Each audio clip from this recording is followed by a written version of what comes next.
My past will outlast me. Ask me if I agree with my choices now.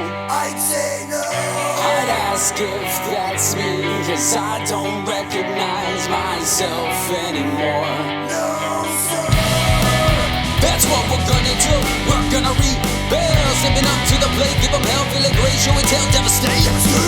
I've taken my fair share of beatings and I've retreated and bleeded, but my kids were dying for to give her something to believe in. You're gonna trip, you're gonna fall, you're gonna land face down in the dirt. But when you're done, you'll no longer crawl. You'll be invincible from the hurt. I kick dazzling grass. Welcome everybody to episode 13 of the Roundtable Show. Joining me again this week is my interstellar exit buddy, CAST&Spinja, and a very cool new friend of mine that I met via Facebook, via another podcast on FKN. He was actually on Chris Matthews' Forbidden Knowledge News, and Spinja, like, of course, always taps me on the shoulder and goes, yo, you got to check this. So I watched the episode and the guy blew my mind, and then added him on Facebook, and everything he's been talking about kind of resonates. And I'm just happy as hell to have Steven from BG Cast. If you want to introduce yourself and give everybody a quick rundown on what your podcast is all about, and then we'll get into the episode of Typical Skeptic and those subjects, because this is going to go deep. Absolutely. Don Spinja, thank you for having me on. It's an honor to be here and I appreciate it. And I thank you guys for checking out my show and my interviews.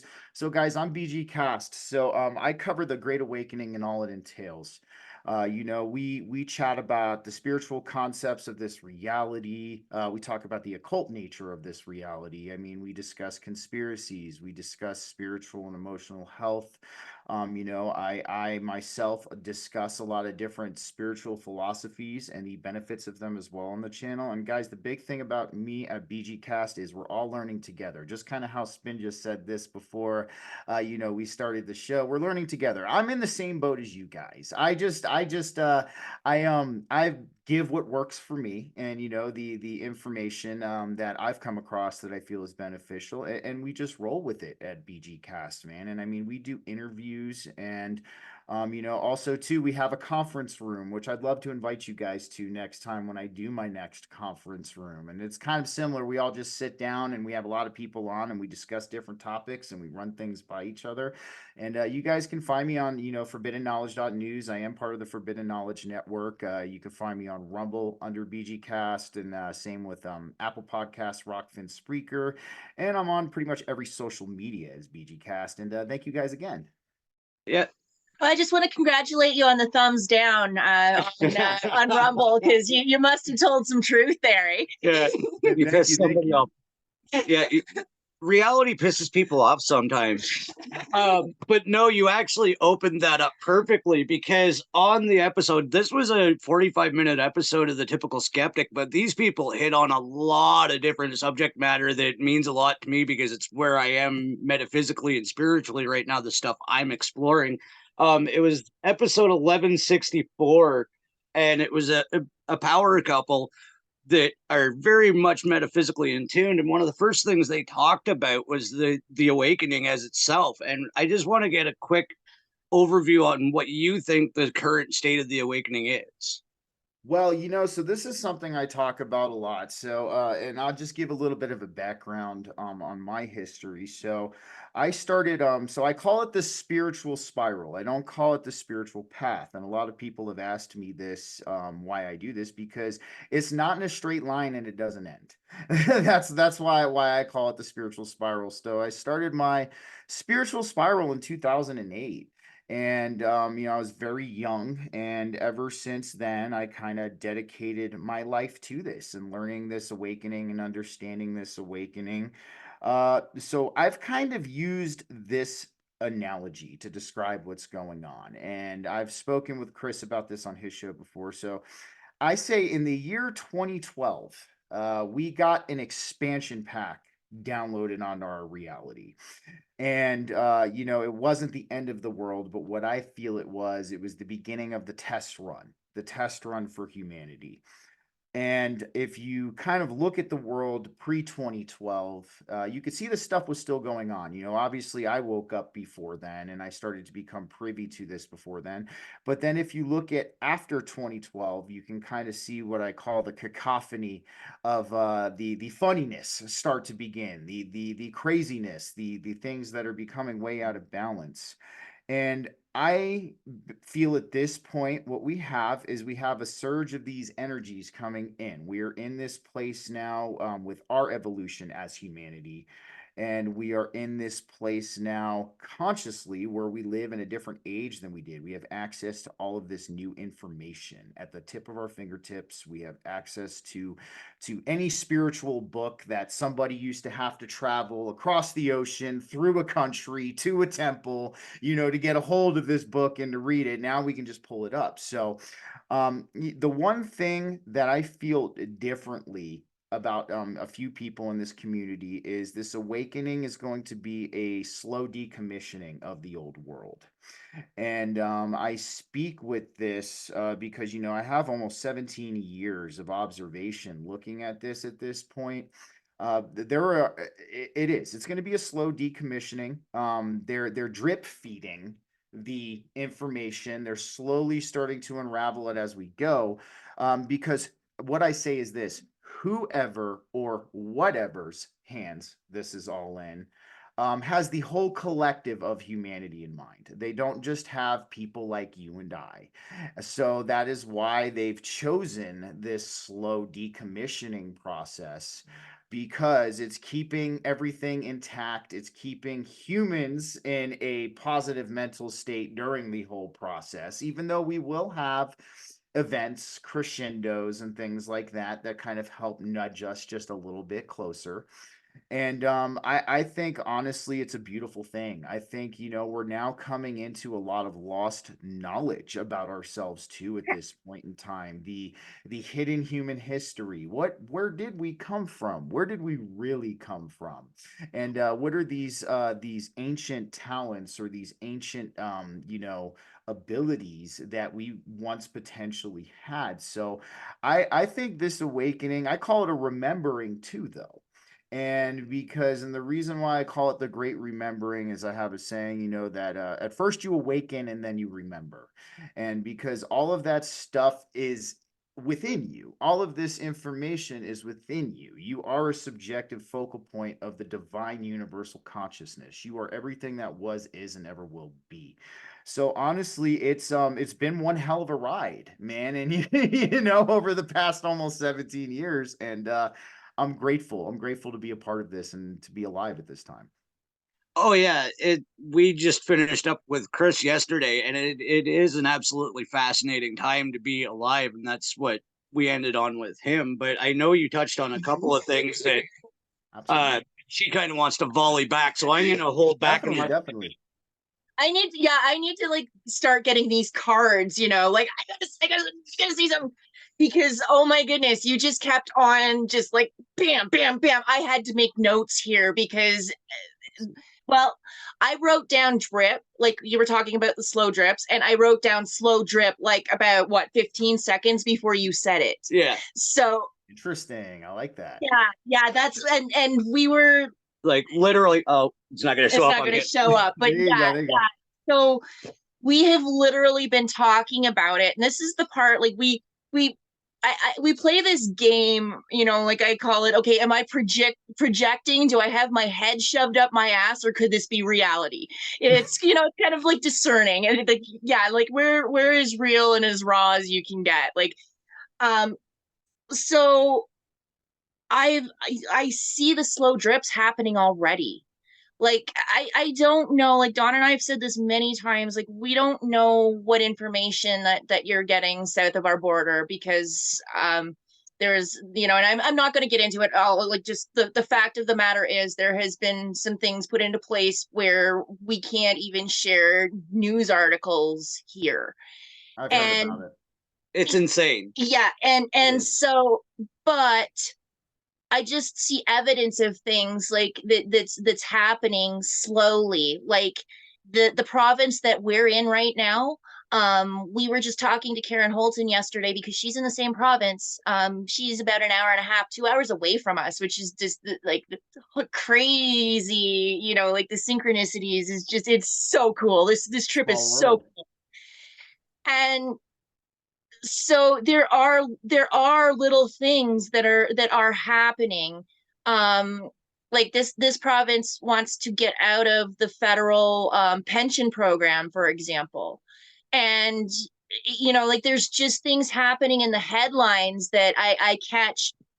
You know, like at my job, they have the radio playing. That's the only time I hear the radio because I've just checked out. It's like I can't listen to this anymore. And Yeah. so, but I do catch the odd headline, and you know, I'm like, okay, what tripe are they feeding us today? And I hear these things, and it's like, oh, and a lot of stuff that's going on is making people ask questions and rub their eyes. And that's why, you know, like, and it kind of brings me back to like this particular episode that we're talking about. um I think it's one that I'm going to file because it was good for people that are just rubbing their eyes. They answered a lot of questions. Like, there was a lot of things that they covered. It's like I really resonate with that, and it was things that I found out at the beginning of my journey.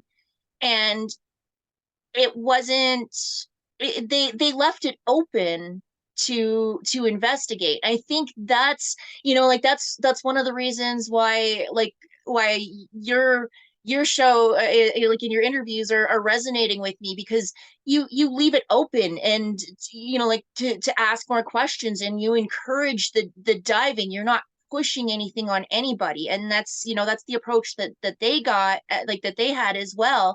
And I think that's the important thing, is just exactly what you're doing too. Ask the questions, and also be the person to ask the questions.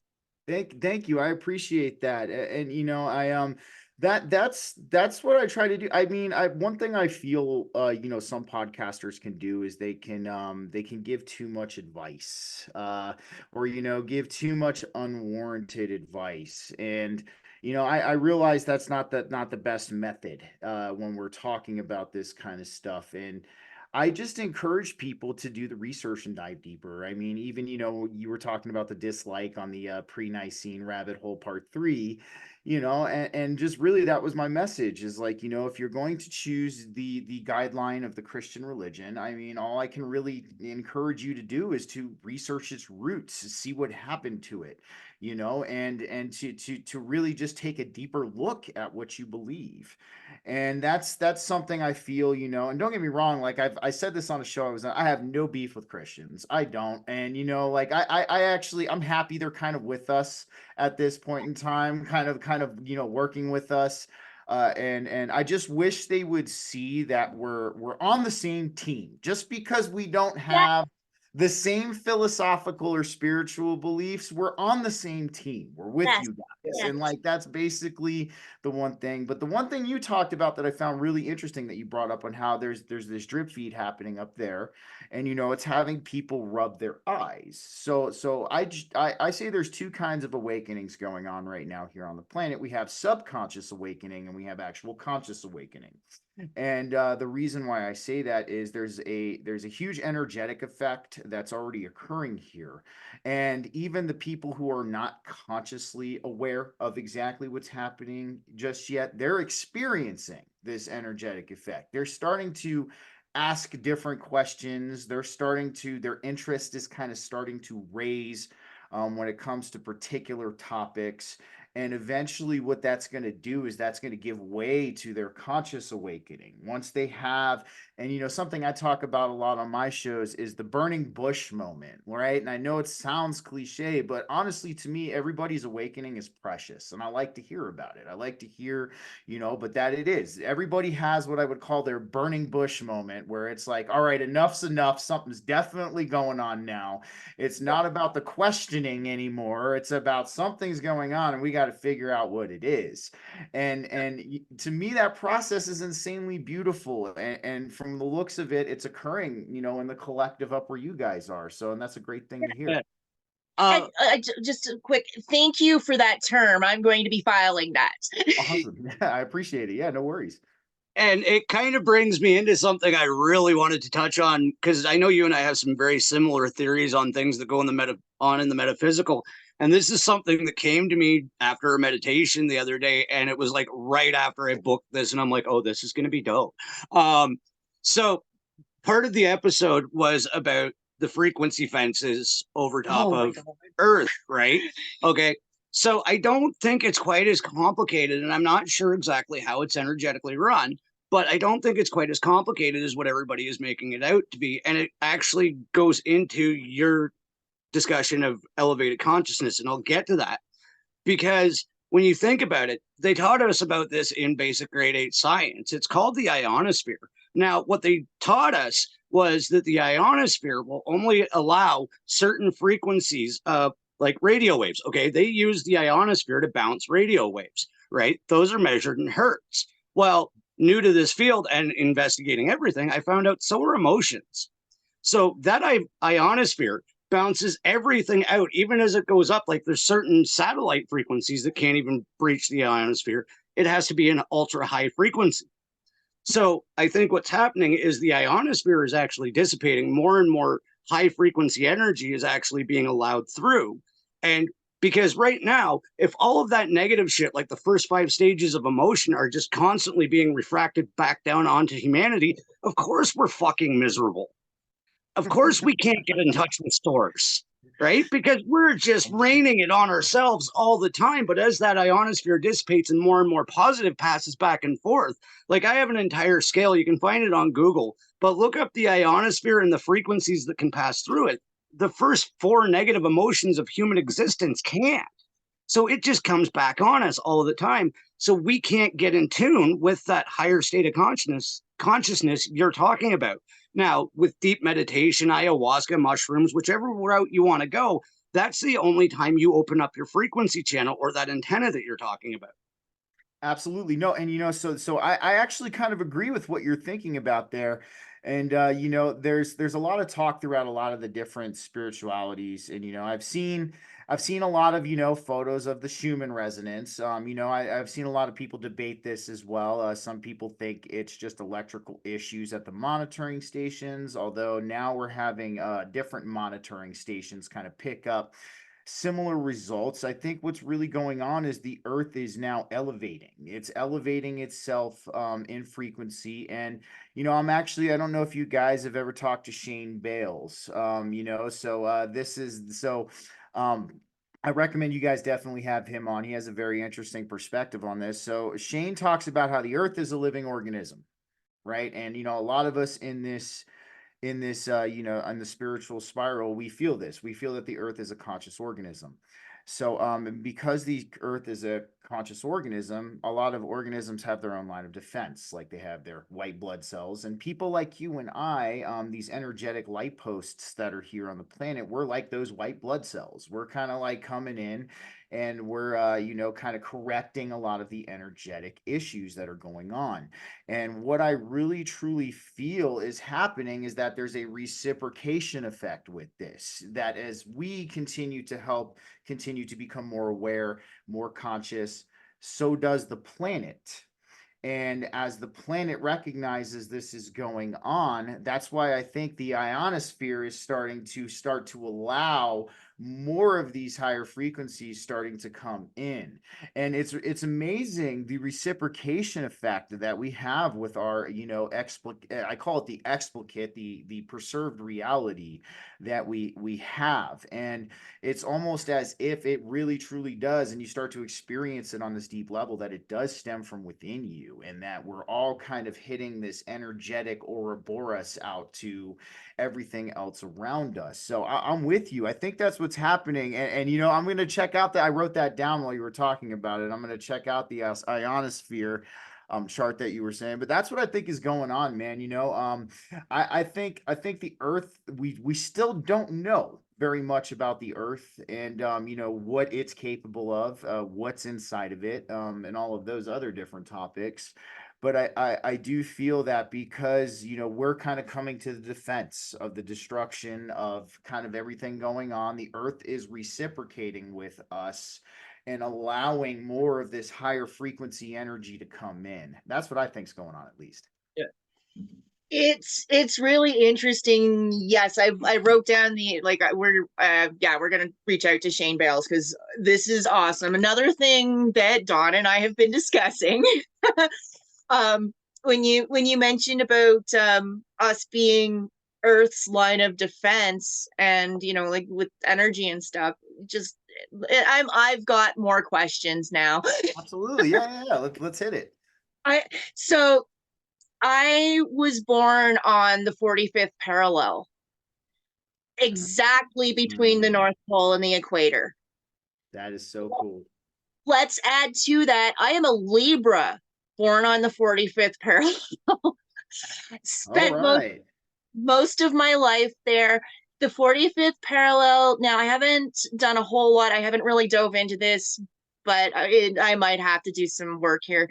It runs through Ottawa, like Canada's capital, just saying. So I I spent most of my life on the 45th. I left for a while, and then I came back, and I met Don. I think it would have been the 44th, wasn't quite, and then brought him up to the 45th, and then a lot of stuff happened. We're not going to get into it, which sees us having, we ended up having to move from Ontario to Alberta.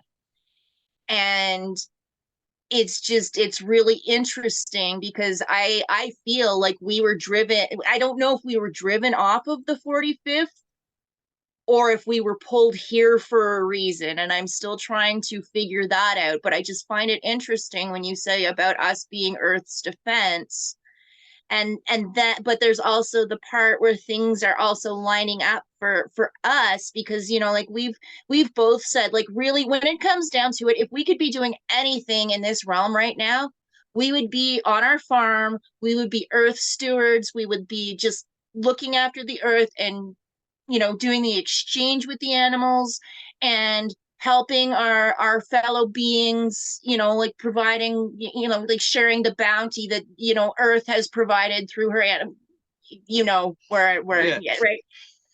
And so this just has me curious about our mission. Like, were we driven off of the 45th, or are we being drawn because we are now going to a higher parallel? Like, that's where we were pulled higher, and we have our sights set even higher. So I have questions. And No. and Sorry. Good. Go ahead, Don. My bad. just to touch on, she was actually, when she's talking about the 45th, if you look at ley lines and power grids and stuff, it's actually the 45th parallel is very relevant, right? And I think it's really interesting because she's talking about universal realignment or alignment on this globe. We were actually thinking about, people like us need a place to go. We might actually open up like a podcaster's retreat once we get the farm built, just a little getaway kind of thing. And it's funny because like there's a lot of it is, i.e., us, you, Chris Matthew, who else? On the West Coast, Yeah, Brian sang. Brian saying like it's all a straight shot up here energetically. Like once that kind of aligns, it's like it's really interesting that we're all sort of being put in the same places, right? And so I have a couple of different theories and speculations onto why this is. So I'll dive into the first one. So apparently this isn't the first time we've attempted this timeline. There's a lot of talk. I don't know if you guys have heard of the looking glass or something along those lines, a type of technology that is speculated to exist that can peer into different timelines, peer into different events. I feel that this could be a potential thing as well, because I've noticed some very interesting things in my life as also to kind of add to that. And it's possible that there's we're monitored on a what I would call a much greater level than your typical person who is what we wouldn't call awake. And what is monitoring us? I mean, yeah, we have the whole the whole governments and the intelligence agencies monitoring us, of course, but we also, in my opinion, from what I've experienced, have other things monitoring us that might have knowledge of what we tried to do or what we were trying to accomplish on these previous timelines that were productive or beneficial to what was going on. So I feel like there's hands that kind of help guide people like you and I. There is some kind of, somebody wants us to succeed. Somebody or something wants us to succeed here in what we're doing. So I think that could be the first possible explanation. The second possible explanation, and I know that you and me and Don talked about this when I pointed you over to Ben Davidson's YouTube and Suspicious Observers. So it's theorized that there is a particular event that could potentially occur in this century that we're currently in that involves our sun kind of doing a massive hiccup and kind of shooting its outer shell into the it's called a micronova, shooting its outer shell into the surrounding solar system, which will then impact the Earth and cause the crust to unlock from the low velocity zone around the equator, which will cause the planet to tilt, causing the polar magnetic reversal. This area that we're in along this Rocky Mountain chain is called the New Valley of the Sun. This is going to be one of the safest areas for this event that is supposedly supposed to take place. And I feel a lot of us are being brought here to this area because we're going to be the stewards. If this event happens, and we are going to be the ones to steward the planet after this event occurs. What were you going to say, Don? I want to hear what you got to say. It's interesting that you talk about that because, like I said before the show, I've unlocked a lot through hypnosis and stuff, right? When a lot of things change in this existence is exactly what you're talking about. One of the side effects of that solar event, and this is from a different part of my consciousness, so I'm just repeating what I saw. That solar event actually detracts the ionosphere, and all of our higher states of consciousness are unlocked, and we actually rejoin the original Earth agreement where we're living of the Earth, actually like Earth stewards, because we are now in tune with all of our abilities. And you're right, it's within the next 40, 50 years. Absolutely. No, and yes, it is. It's going to be so we talk about the Carrington event, speaking of these solar events. So like let's take a look at the Carrington event, 1859, the massive solar storm that kind of destroyed telegraph lines. It was really, I guess you could say, this batch of humanity's first glimpse of what the sun is truly capable of. But what was very bizarre about that is after that event, there was this resurgence of spiritual philosophy. I mean, this is when theosophy started coming into play, with Madame Blavatsky and all that. I mean, this kind of even catalyzed all the way up until the late 1800s, early 1900s, with this kind of revival of these occult concepts, these spiritual practices, and just a different perspective on reality itself.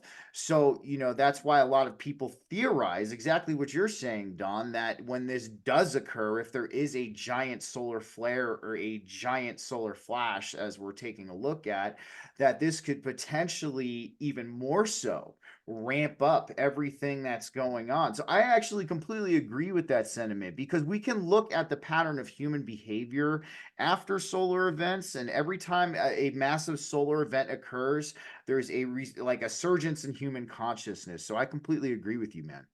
Yeah. And like I just want to throw the disclaimer out, entertainment purposes only. I don't know. Like I told you before the show, I'm a grade 11 dropout because I knocked somebody up, and that's as educated as I've ever been by a book, right? This is just stuff that I wake up understanding. So please don't take me like I'm some freaking scholar, and don't argue with me in the comments because I don't know. Don't sell yourself short though, man. You're definitely a smart guy. So freaking yeah. But I'm with you. I get what you're saying. Yeah, but thank you. I just wanted to get there before I get the hate. Like, I read a book about, well, great. Like, I haven't.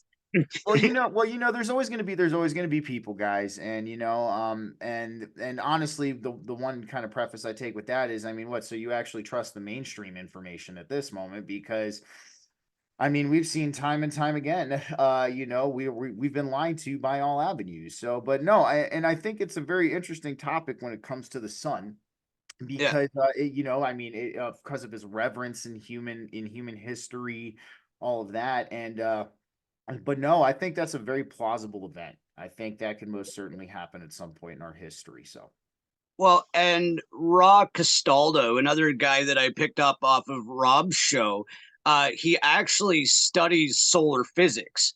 And one of the things that he explained during an episode of The Typical Skeptic is that all of the information of the universe is actually tied into the plasma of the sun, right? So when a bird sings, it's actually relaying the energetic message that it hears from the solar waves, right? That's what a bird's song is. So if we stop being throttled back by, I'm going to blame the ionosphere, it's my enemy of the week. If we weren't so throttled back by the ionosphere and could actually pick up these frequencies or perceive them, we too would receive information from the source. and I'm with you, and I think there's a lot of human senses and abilities. I do think the ionosphere definitely has a lot to do with it. I think a lot of the frequencies that we use to have a lot to do with it as well. So I'm an electrician by trade. I've been one for 16 years, and the 60 cycle AC current, the 60 hertz AC current, is not a very energetically friendly frequency. As well as we have the Wi-Fi, the 5G, and things like that. I think with the ionosphere, coupled with the ionosphere, that is kind of what's causing a lot of this like suppression and repression of everything. Because I have a friend actually who lives out in Pagosa Springs, Colorado, which is about 6 hours. It's about 6 hours southwest of Chris and I, and she says it's a completely different world, being out of all of the frequencies, being out of all of the city and the lights and all of that, that the earth speaks to her.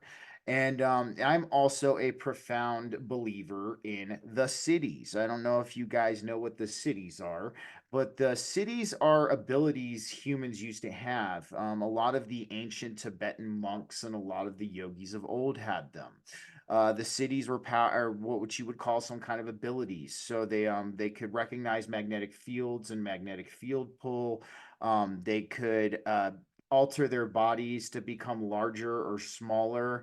They could do all different kinds of very interesting abilities. And I feel, and it's been stated in a lot of the ancient yogic philosophies and a lot of the ancient Buddhist philosophies, that the cities are not supernatural abilities. They are normal abilities that humans have that we've lost touch with, that we've forgotten how to use.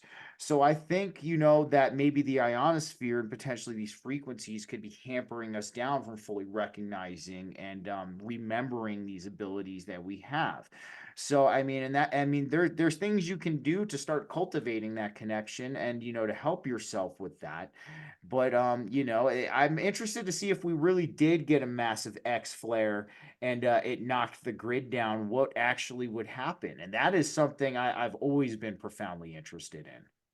Well, yeah, and that's something they alluded to too on that episode. Was they kind of danced around it, but it's something you and I have discussed, is like um astral ability and basically traveling ability once you've reached that altered state. Like, we have friends in the community, ayahuasca, mushrooms, but you and I share one, which is a certain type of meditation. And I know, like, I did it in the tub, and I'm sorry, it's PG, don't worry. I did it in the tub, and like, I was actually able to start to get outside of my skin, right? I pictured, I'm a very visual learner. I got like a image of a human brain electrified, and I was like, okay, that's my base point. But then I also looked further into what an actual pineal gland looked like, and I imagined myself as just my pineal gland, and then I was the electricity coming out of my brain, and then I was the electricity passing out of my skin. And I was actually, after Wim Hof, and I was using frequency music as well,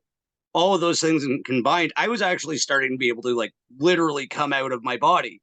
And that's something they talked about, was like altered states and becoming able to astral or bilocate. And what is your take on that whole thing in your meditative process? So honestly, man, I'm going to tell you what, kind of touching on the Wim Hof, I've had sober out of body experiences coming out of the Wim Hof breath and doing Kundalini yoga, which I've been on my process of doing that over the course of now almost 7 months.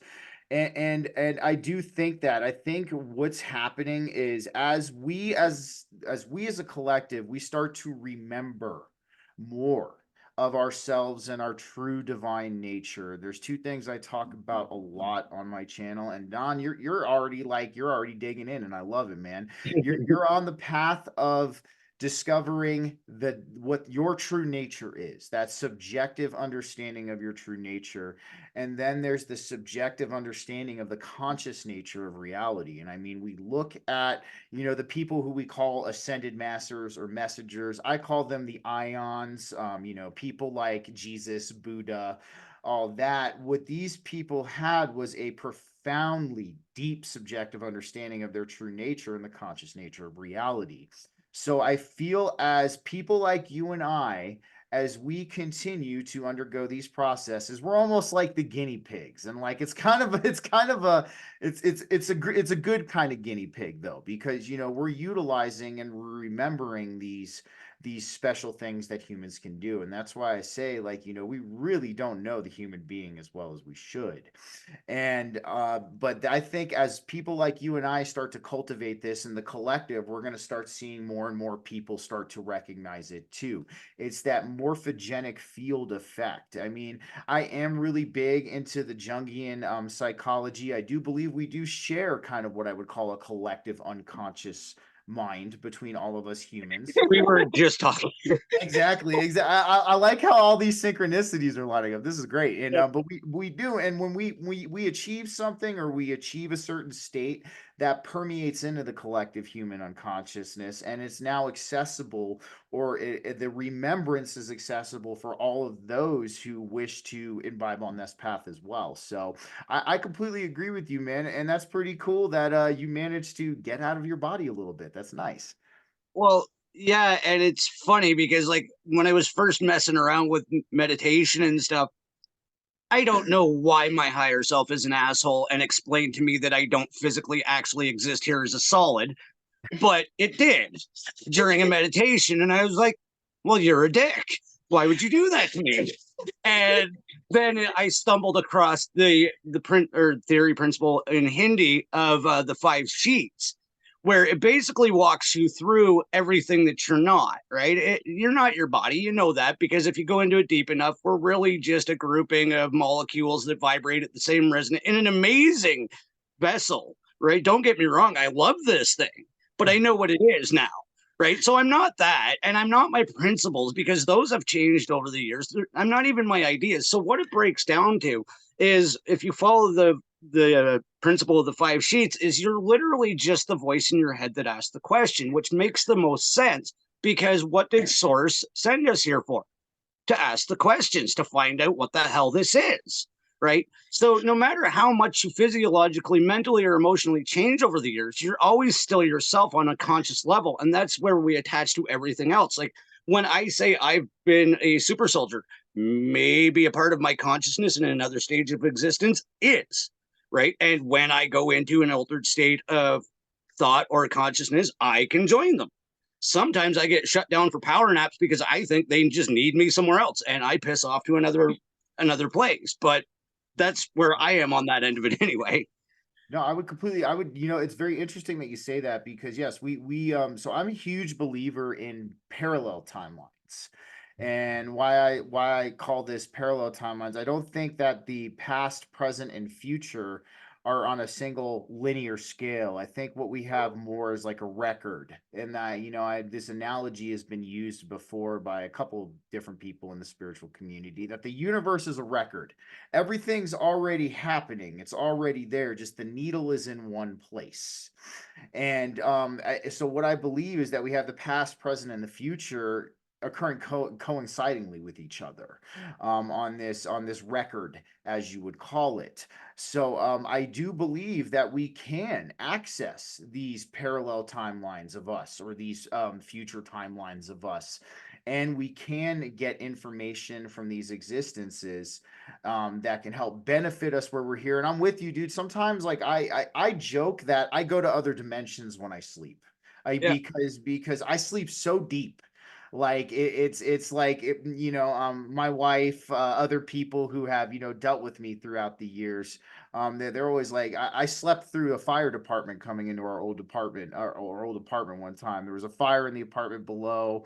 The fire department had to come up into our apartment and check out, make sure nothing was going on, and I was dead asleep the whole time. So I was dead asleep the whole time. So I'm with you. I do think sometimes we get called to arms in other aspects of our multidimensional existence, and sometimes we remember them and sometimes we don't, and that's why dreams in and of themselves are a very interesting topic as well.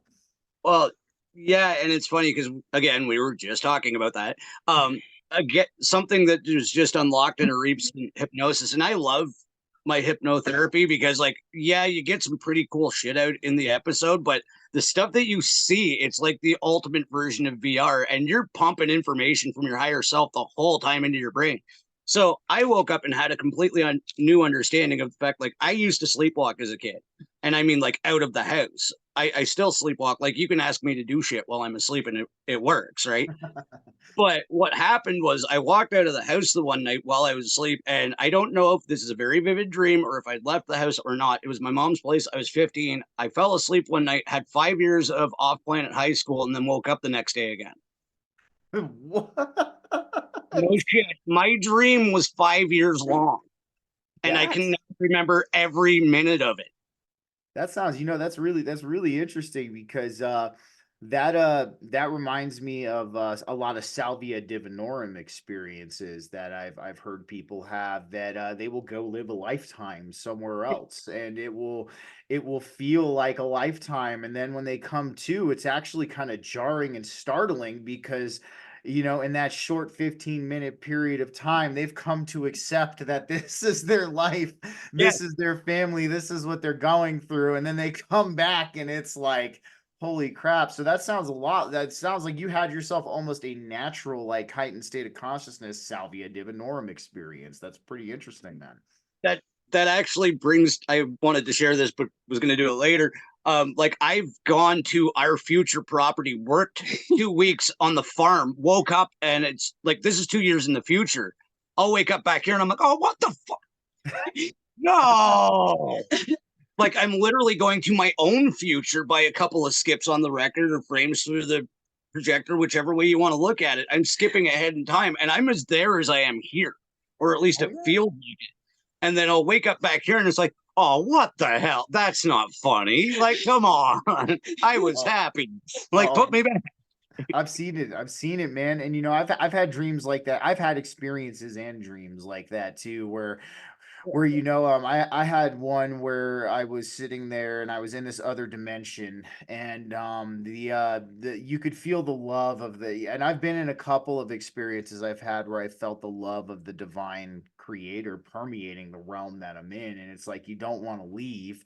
And in this dimension, I was sitting there talking to these giant talking heads. There was like three of them, and we were like laughing, having this conversation, like we were hysterically laughing, and then, like, I ended up waking up and I was like, no, I didn't get a chance to finish what I was saying. And it's like, so I totally feel that. Yeah. No, and I love that you get it, and that, like, you are exactly why I do this show, because, like I was saying before, I feel like I woke up in advanced algebra in grade 12 of metaphysics, right? It's like, holy crap, I need to know everything now, and watching just wasn't doing it. So I love that you're giving me these reference points. And I just want to kind of skip over. Yeah. I know we talked about like getting into meditation. I've had apparently an abnormal amount of NDEs in my life, Oh my god. And he's pulling me into them too now. and Yeah. as well as how those connect to astral projection. Like, I had a near fatal motorcycle accident when I was 25. It's always in increments of like 5-10 years I get messed with really bad. But I had a near fatal motorcycle accident, and it was really traumatic. Like, it put me, I couldn't walk for 6 months, and it took me another 3 to learn to walk again, right? So like I was out of commission, and then I realized like I was astral projecting almost the entire time. So like my human body was basically put into stasis because I wouldn't cooperate with the astral, and they're like, lay down. And I was out for 6 months. And then again, through hypnosis, I found there was a huge amount of memory that was happening in the astral while my human body was out of commission. So like NDEs or like near death experiences and the astral, I think absolutely tie in, because I now have regained a memory where I'm watching myself on the motorcycle that I wiped out bouncing down the road going, well, aren't you fucking stupid? Right. And then I'll remember the rest of what happened while I was laying in a bed medicated for 6 months. Right. Because I was having astral experiences while my human body was down. That's so interesting. So there's something, I'm a big believer that a lot of what these NDE states and these astral and the access of these astral states are is using your endogenous DMT. And I do think that we're still kind of figuring out what our endogenous DMT does when it comes to the processes in the body. There's a lot of evidence at this point in time that what DMT does is it works with serotonin to modulate how you perceive your physical reality. So that begs the question, if your DMT levels are increased beyond baseline, are you going to perceive more of reality? And that's just a thing I've been entertaining for a little bit here, but I do think that at a time, this could potentially be a theory, and I've talked about this, that us humans had more endogenous DMT flowing through us than we do nowadays, and we had more access to the states, whether it's through the breath work or the meditations that had this endogenous DMT at a higher rate, or this was just us before the fall, or the quote unquote the drop, where after Atlantis, the end of the Younger Dryas, where we somehow lost this, or we forgot how to do this. But I think the near death experience has a lot to do with DMT and how it's technically our gateway to the astral realm. It's our gateway to the spiritual realm. I've had DMT experiences that have been more real than my existence here. And saying that is it's an interesting topic to kind of go into, but I believe the astral state and the NDE, it's that dump of that endogenous DMT that's a signal to your consciousness that, hey, it's time to go, or hey, you're finished up here, or hey, we're gonna take you out for a little bit, and we're gonna let you kind of see what the truth is. And I mean, yeah, what are your thoughts on that? I think you're absolutely onto it, because you just popped something that I read a few weeks ago that I never put together until you just said that, is like you do get a DMT shot when you're born and when you die, right? Mhm. So if you're spooking your body or spooking your biological vessel or whatever, well, you'll appreciate this one as an electrician. I worked in a stone quarry in my 20s, and the jerry-rigged power cord to the water powered recut saw that we cut stone with, Mhm. uh the high efficiency zip tie let go and fell into the band of the saw at 920 volts while I was standing in water. Ooh. Had the living angel next to me not done some crazy Jackie Chan shit, he kicked my hand and the breaker to the saw in one kick without touching the water. I don't know how the fat man did that, but he saved my life. I was Absolutely. I was out of body for at least 2 minutes. Like, they were like, don, don, don, don, don. And I popped back in. I'm like, hi. And they're like, where did you go? I'm like, how long was I gone? Holy Like, crap.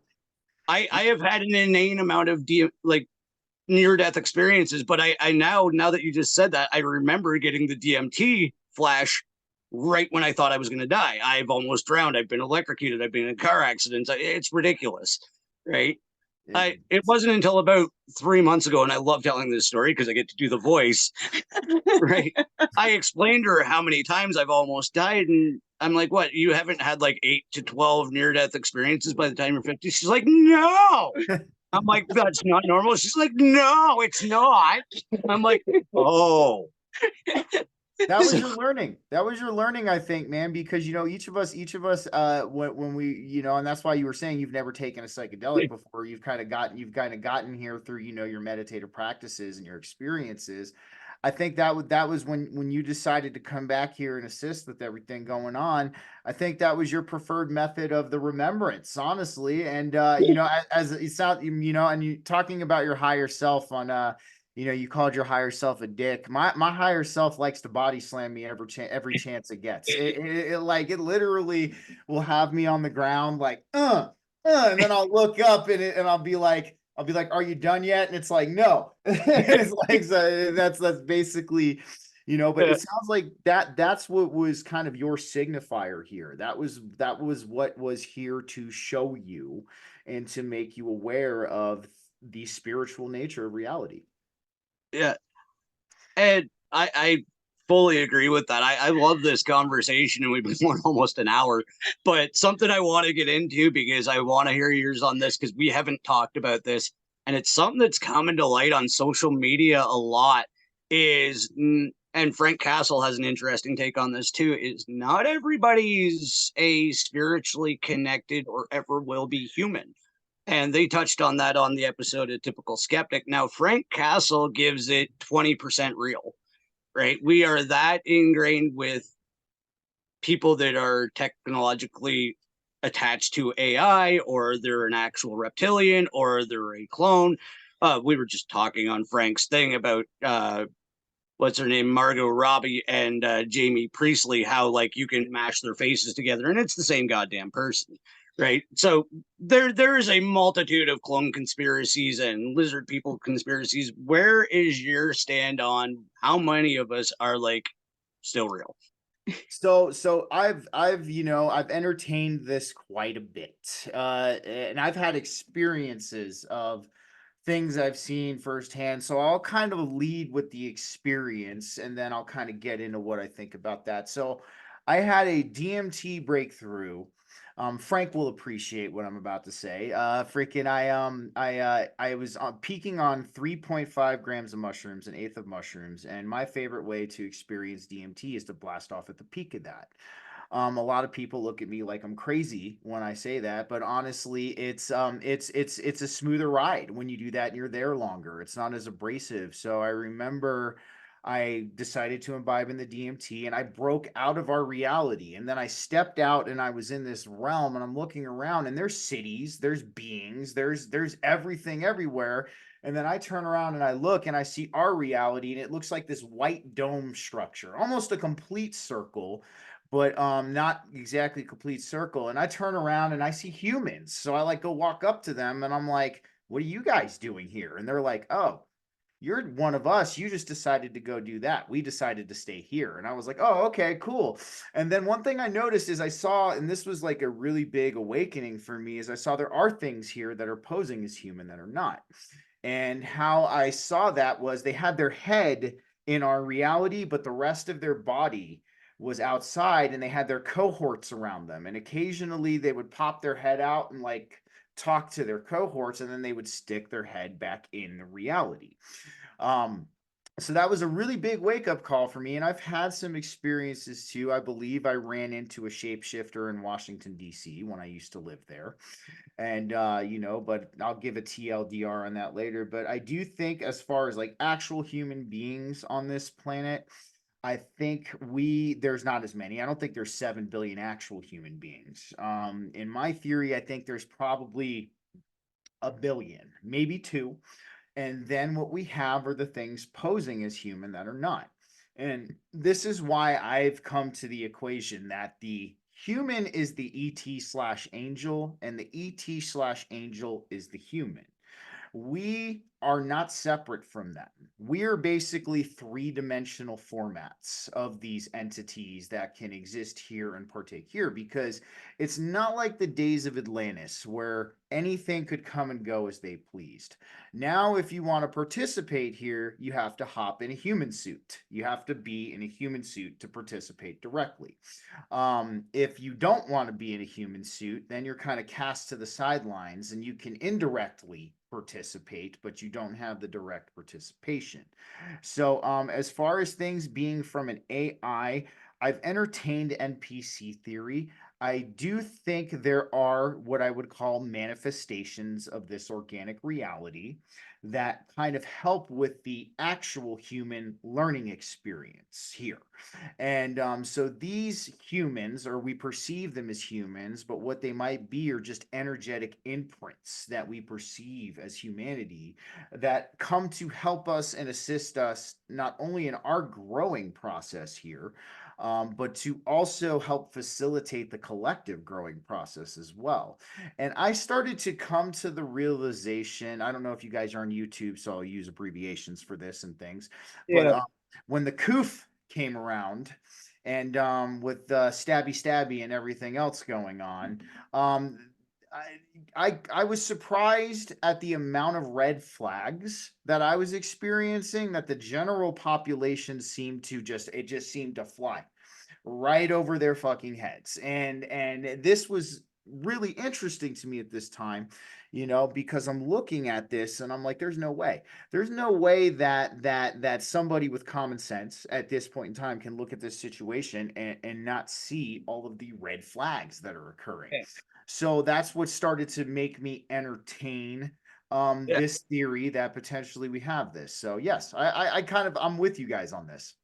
Yeah. I know she has something, but I want to jump in on this too. Yeah. You were talking about the ones that just kind of poke into our density. That's what I think the whole shield or fence or whatever is it throttles our ability to perceive densities, right? I think we're able to, but we won't get back into that. But the ones that are popping their heads in, is that like a reptilian, or do you think that is what is responsible for what a lot of us refer to as like the Agent Smith program, where somebody will just instantaneously get pissed off because you're going against the program? They bought every inch of their indoctrination, right? And they're usually your close rational friend. And then you'll say, like, I have a spirit, I don't believe in that God. And they're pissed and something takes over them, right? Is that the same thing in your mind, or is that two different So kind of?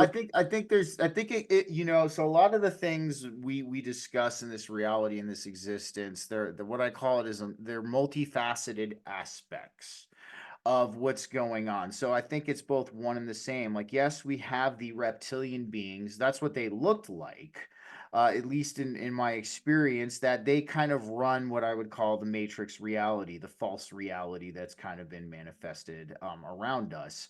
So they're kind of servants of the demiurge, which you would call is Yaldabaoth. At least in my eyes, he's the true Satan that a lot of people like to talk about. He's the god of this world, the craftsman of the physical realm. And I think the Agent Smith effect, that's what I've coined it as, the Smith effect. What occurs from that is these entities, because these individuals are not aware, can temporarily inhabit the consciousness of your rational friend or your rational family member, and they will say, "Oh, I've had it come out of the blue." I'll tell you a quick story. When I first started working on this podcast, I had a guy working with me, and I hadn't talked to him about the podcast, and I hadn't informed him about it. But I was talking about different things, and then all of a sudden, out of nowhere, he just got really angry with me about, like, he's like, well, why are you doing what you're doing then? Why are you doing this podcast? Mind you, I never talked to him about the podcast. This is kind of where I'm prefacing this. And he goes, why are you doing your podcast then? Why do you feel the need to spread this information? And I kind of just sat there, and this is like when I really got it, like for the first time, that this is a real thing. And there's something that came into him at that point in time, because I am on my path of spiritual growth and spiritual evolution. It doesn't like the progress that I'm making. It wants to stomp me down. It wants to stifle me down.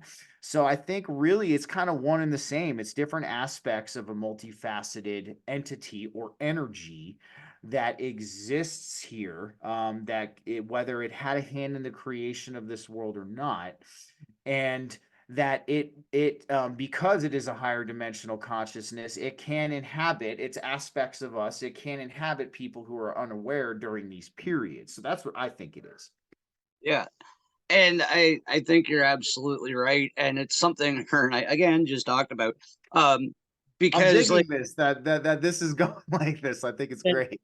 we were talking about frequency energy and stuff and how people turn on you and how you attract, because basic science again, opposites attract, right? So when you start to shine, like we'll use a bug zapper, right? You're that bug zapper, and all of those annoying little mosquitoes and flies are now going to come to you, right? Because you're attracting that energy, you're attracting the nuisance to the light, right? And that's when you get these little increments of attacks, because like you're in God consciousness, say you've attached, right? And you're walking on fucking sunshine for about 3 days. You're gonna have a really shitty day all of a sudden because you've been too bright, right? So we have to protect ourselves energetically, because there's the negative is going to come with the positive. When you get that I am of this world consciousness, something comes and tries to take it away from you because it's attracted to you because you're too bright.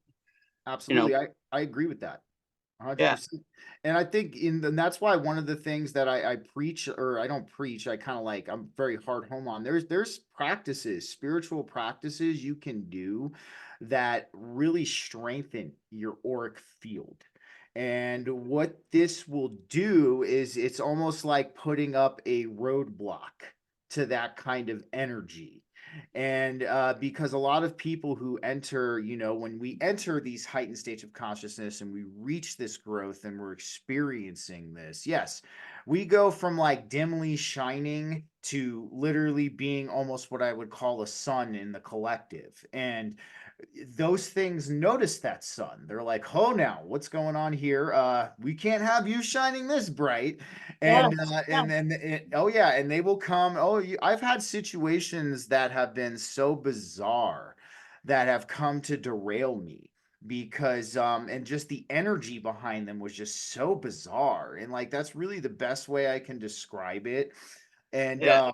but they will, and that's why one thing I really talk about is, I mean, there's a different practices. Qigong is a practice that will help you solidify your energetic field. It almost makes it into a crystalline state, which allows you to receive and to give and all that. But what it is, it's like a stop sign for either these entities that sway in the balance of the dark that are coming to derail you. It's going to be even harder for them to come and derail you.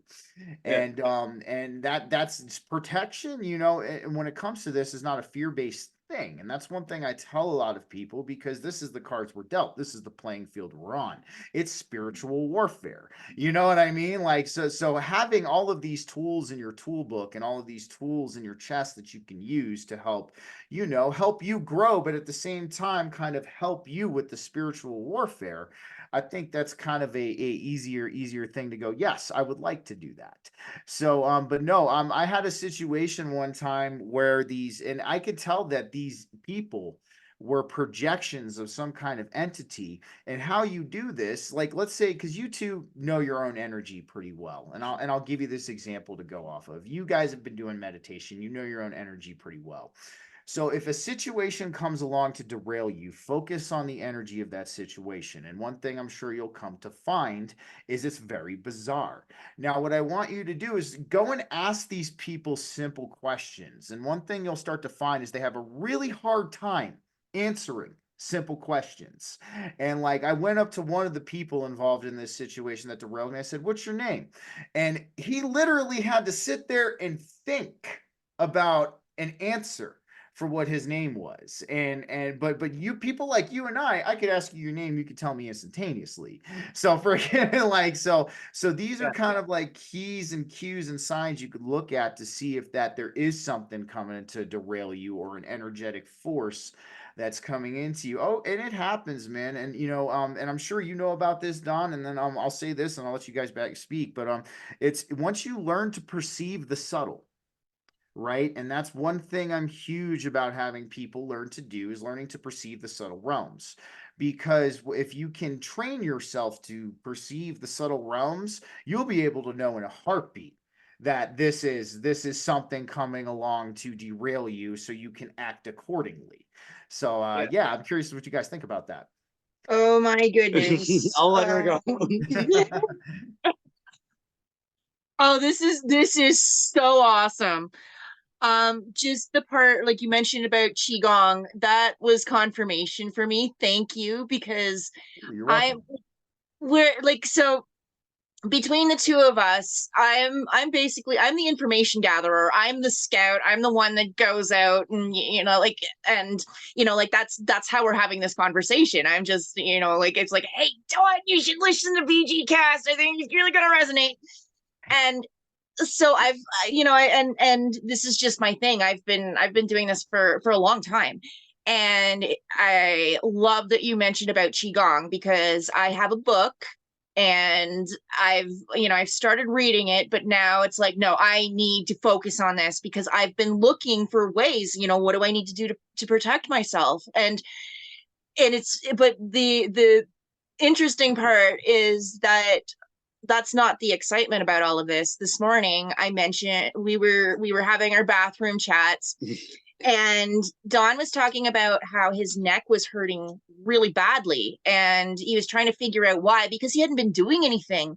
And so I'm there, and like I asked him about, like, do you want me to massage it or whatever? And he's like, no, it is really sore to the touch. And I'm like, okay, so I don't know Reiki yet, but that's one of the things I want to add to my toolbox as well. And, like so one of the things I suggested would have, like, once we get out, how about I try just like energetically, like, like just like put my hand over it. And then I got thinking, okay, what other tools do I have? Okay, Qigong. Okay, what if it, like, I only know a little tiny bit about it, but I know one of the things as far as like zeroing in on an issue is to ask yourself, um what's is there an emotion behind it? Like, was there something that triggered you? And like, start from there, because we really didn't know where to start. And then and so yeah, like that's really exciting. And then further into our conversation, Dolores Cannon came up, and she was talking about like the manifesting, and I'm like, okay, have you been looking at something like it's a pain in the neck? Is there something that's been irritating you? And anyway, like, there was more conversation and stuff, but he ended up being able to go inside his body, and he's able to move his neck now. Yeah, I'm good now. Like, it's something It's I weird, figured. like, it's so cool. It's something I figured out a while ago, that because I figured out what I actually am once I understood, like my dickhead higher self told me, you're not really here, right? Once I figured it out, that I have cooperative control of this bio vessel that I occupy as a human, right? I also know that I can work together with it. So I was able to kind of separate myself psychologically from the physical form and go inside, and it's like, look, it's right there. And I kind of became my own energy. And I was like, look, this is what we need to do. And yeah, I was able to kind of alleviate. And as I was working it out, it was almost like a diagnostics check on a machine. I was the energy checking myself through, and all of a sudden I could go like this. I couldn't turn my head this morning, That's right? that's that's so interesting. I And that's It is. that's a state of consciousness that I've been able to get to through meditation. And she just reminded me of it. Like, wait a minute, you can get here, just go there. And I'm like, oh right, now my neck is fine. And it's like, we really are the creator beings. We really are the gods that they don't want us to realize we are, because my machine was broken, so I went inside and I fixed it. Right, like, absolutely. and Well, no, I'm telling you, man. So we have the so what you're experiencing, Don, and I've been fortunate enough within the past year to start experiencing it too, is you're starting to see that you can heal yourself. This is a magnificent thing us human beings are capable of. And we, through meditation, we can start to gain more control over our biological vessel, our avatar. And what we can do is we can control what are normally involuntary processes, is what we perceive as being involuntary. We can actually gain voluntary and conscious control over these bodily processes. And what you did was just that. You gained that energetic and that consciousness control over the pain in your neck, and you went inside yourself energetically, and you basically gave yourself some energetic surgery. Like, you kind of just went inside and you just kind of gave yourself a little bit of an energetic massage. And this is just one of the things that having that connection to that profound meditation practice can do for you. I mean, it's even through, the practice I'm doing right now, like Kundalini yoga, and it's something that I think is going to be a mainstay in my spiritual practices from here on out, because you do these certain things called kriyas, which help you zone in on certain parts of the body, certain aspects of your energetic system, whether it's the nadi channels, which go up and down your spine, or it's the chakra system itself that also goes up and down your spine. And what you do is you tap in energetically to these states, and you control these areas on a voluntary basis. And this is what I believe is part of a lost organic technology that once existed for us human beings to help us heal our bodies. And I call it, I've kind of summed up in this. It has a lot to do with right angles, certain intentions and movements, and certain tones or syllables. I call it kind of like a secret handshake with the universe. Like, you do like the and that's the right one to get this certain effect from this certain kind of thing. And it's almost as if that that we and our bodies and existence are exactly one, which is a profound belief. But you can use this system to help gain control over these processes and the healing of your body. And the fact that you're doing it, Don, speaks volumes to where you're at, man. Like, and that's really cool, man. And but I do too what you were talking about, Miss Spinja, the pain in the neck, the kind of filtering down into being a physical pain in the neck. So there's one thing, in my belief, or in my, at least what I think, symbolism is the prime language of this reality. Yeah. Written and spoken language are secondary. But what's very interesting about this is, for every symbolic representation, we have a literal counterpart, and vice versa. So if you do, and especially Don, your consciousness is very cultivated, man. You're a very cultivated meditator. So that's something I would say pay attention to when you think something's a pain in the neck, because of your talents. You might accidentally or unawarely kind of catalyze something in the back of your neck, because you're just a talented meditator. Like, you've been working on it. So that's just a kind of testament to your power, man. And like, so just know that about yourself. Yeah, like, so don't be like, oh, I got a pain in my ass next, and then all of a sudden, your butt starts hurting. So like, but no, that's very profound, man. I'm impressed to hear that. That's really cool. Yeah.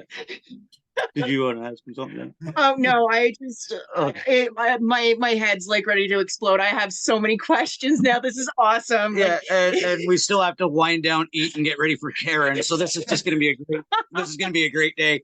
Absolutely phenomenal to have you on. I'm going to have you on. I just started one because of an inspiration thing that happened. It seems to be the way my life is lately. I also have an after dark program where you and I can really get off the fucking rails sometimes if you want. I'd be totally in for that. Yeah, just let me know. And we'll definitely be in your next discussion that you were talking about, because that would be awesome. Well, we are so in. Yeah. Yeah, you guys are certainly going to be on the invite list for the conference room, without a doubt. If you want to tell everybody your details, your links, your everything, I'll put it in the description of this video as well, and where everybody can check out your awesome episodes too. Well, guys, so like I said, I'm available on the Forbidden Knowledge Network. You can find every cool podcast on the Forbidden Knowledge Network at forbiddenknowledge.news. I would definitely encourage everybody to go check out Chris Matthews' documentary, Forbidden Occult Louisiana, and check out Ryder Lee's JFKX. I'm very proud of those two guys, the fact that they've gone so far with their work. And you can also find me, guys, on Rumble under BGCast. You can find me on every major podcast platform under BGCast, and you can find me on social media as BG. I'm pretty easy to find. You can't, yeah, it's very, very simple to find. So we'll leave it at that. Yeah, I want to pop in there too because I completely gapped. I was having so much fun talking to you. Coming in May, Chris and I are shooting the pilot for my new show associated with the Forbidden Knowledge Network is going to be that FKN review show where I'm going to try and catch as much FKN content as I can because I know people that have real lives and real jobs don't get to listen. That's actually why I started doing this was Typical Skeptic. He just pumps out the episodes and there's so many quality guests. And then I got introduced to Chris and realized, oh my God, like you actually partially inspired my next show is because I'd have never caught the episode if it not for her, because I was like, oh, Chris, I skipped over it. And she's like, no, you got to go back and watch this. And I'm like, okay, how many people have done this and missed good shit? Right. So I'm like, Chris, I got an idea. He's like, absolutely, let's roll. So we're going to shoot that on 420 and it's going to be, the pilot of like what's coming. He's going to give a quick in and out on each show and I'm going to be reviewing them coming up in May. So it's going to be awesome. Dude, I'm looking forward to that, man. And and the one thing I want to say to you guys is like you said, you do this because of people like me. I do this because of people like you. And I want to tell you guys, thank you so much for tuning into me and enjoying what I do. And that for me is my purpose here, to know that I'm helping you guys. And I'm definitely interested in being a part of you guys too. And I want to have you guys on my show as well. And I'll be reaching out to the both of you, to get some dates nailed down and things like that. And the one thing I want to say to you too is congratulations, man. Like I said at the beginning of the show, for taking a step forward and doing this, and we need more of this. And that's one of the biggest messages I can say is at this point in time, because of everything going on, we have to be our own researchers, our own journalists, our own scientists, our own craftsmen when it comes to all of this, because it's ultimately all in our hands at this point. And the human being is so powerful. Like, we create timelines with just thoughts, okay? Our words ripple and affect in reality and shape and mold our reality. We're more powerful than we know, guys, and don't ever sell yourself short. And that's one thing I can definitely leave with you guys before we hop off here. Yeah. Spin just real quick your links because I know you have your stuff up and running, and then we will wrap because after this is a complete indie song. It's a buddy of mine, Rock Castaldo. He's got really cool crystal copper jewelry and stuff to help with healing. And he just recorded this really cool acoustic track I'm going to throw on the end, but you go ahead. So I just launched well, I have my YouTube up a little bit, but I did a spinning video this week because I think there was some people curious about the spin part of Spinja, so that's the part that that I brought. So it's up on YouTube right now. I do have a Rumble channel. I'm just working on getting it put together because I'm still working full time. And this is one of those times I'm asking myself, I don't know what I'm doing. I don't know how. I'm just going forward and just doing it, and it'll just fall into place. So yeah, and then I'm on Instagram, I'm on Facebook, and if anybody reaches out, the best way really to get a hold of me is to get in contact with Don, because he will pass the message on to me and then I will carve time out to respond. But feel free to ask questions if you have any ideas, anything you want to see in the yarn garden. I'm not claiming that I'm a pro in any means. This is more like learn from my experience. Here's what worked for me. And if it doesn't work, don't do what I did. So Yeah. thank you. Yeah. So absolutely check that out. I'm going to call her out. She kind of glosses over it. She loves talking about the spin part, but the jaw part is she's an actual brown belt who is studying for her black belt in showrunner and can literally whoop my ass. So this is the name Spinja is legitimate. She is a Spinja that's working on being a ninja. So fuck around and find out.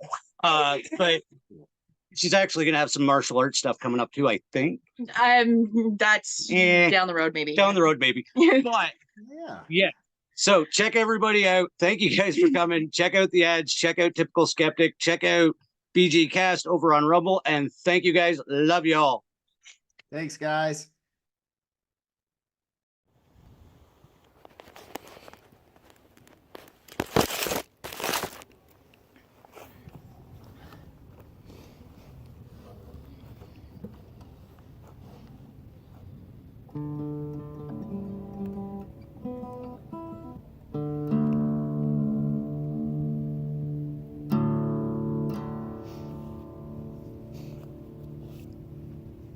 It's cold out here.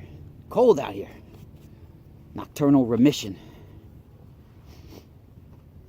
This is the Sun and the Moon remix. I'm bringing real music back.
From the NYC to the LBC, I hitchhike with my guitar just to sing beneath this tree.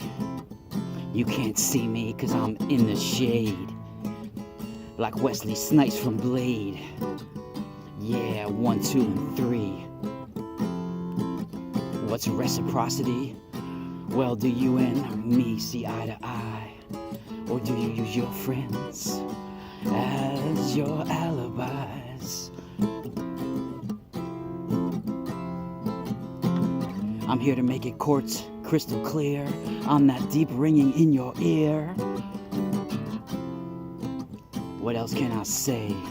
But have you looked up at the sky today?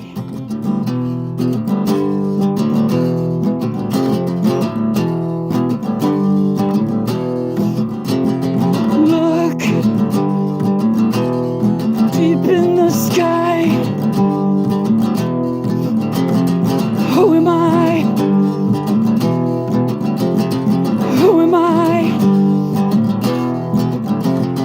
Finally, I get to drive. Just close your eyes so I can drive into the sun.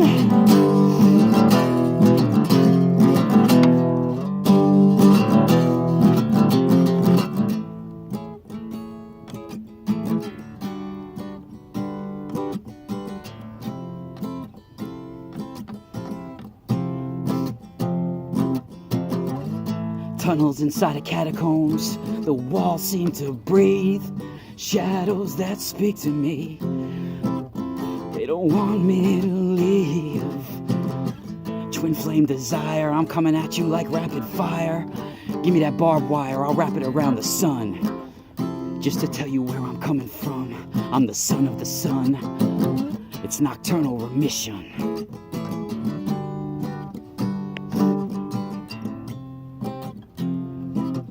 It's the Sun in the Moon remix.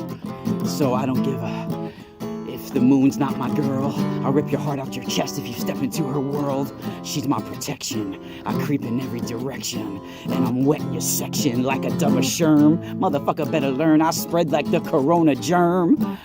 Or is it a virus? Take a look into my iris, and maybe you'll understand what it takes to be a man. What's the definition of a friend? You got two hands but none to lend.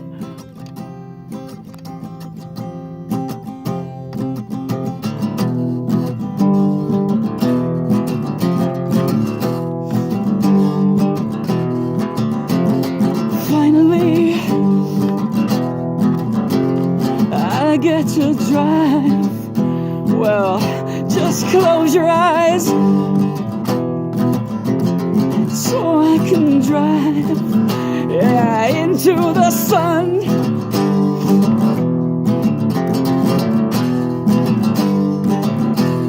Into the sun.